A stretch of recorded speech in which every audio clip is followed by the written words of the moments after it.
Ես էլ եմ մեծ հետաքրքրությամբ սպասում Ռոբերտ Քոչյանի հարցազրույցին, բայց մինչև հարցազրույցի սկսվելը ուզում եմ անդրադառնալ Բորիս Մուրազի գրած վերնագրին։ Սերժ Սարգսյանը վստահեցրել էր, որ ամեն բան կոնտրոլի տակ է։ Քանի որ ես հասկանում եմ դու ինչ ենթատեքստ ես դրա տակ դնում, Բորիս, հիմա ուզում եմ անդրադառնամ քեզ։ Այո, բնական է, մինչև ինչ-որ մի պահ ամեն ինչ եղել է կոնտրոլի տակ, բայց դա չի նշանակում, որ դու ու քո նմանները կամ ձեր հետևին կանգնած ուժերը պետքա դուրս գային փողոց ու նպաստեին, որ ամեն ինչը կոնտրոլից դուրս գար։ Հասկացար, այն Նիկոլ Փաշինյանի ասած 1 գումարած 1 գումարած 1 ու տենց 100,000-ներ։ Հիմա այդ 1 գումարած 1 գումարած 1-ի մեջ եղել եք դուք։ Դրա համար էլ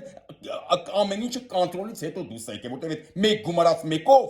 1 գումարած 1-ը դարել են 100,000-ներ։ Նենց որ վերնագիրը ավելի լավ է ոչ թե գրես Սերժ Սարգսյանը վստահեցրել էր, որ ամեն ինչ կոնտրոլի տակ է, այլ ավելի լավ է փոխես սարքես, այդ ոնց եղավ, որ ամեն ինչը կոնտրոլից դուրս եկավ։ Այդ ով նպաստեց, որ ուժերը նպաստեցին, որ ամեն ինչը կոնտրոլից դուրս գա։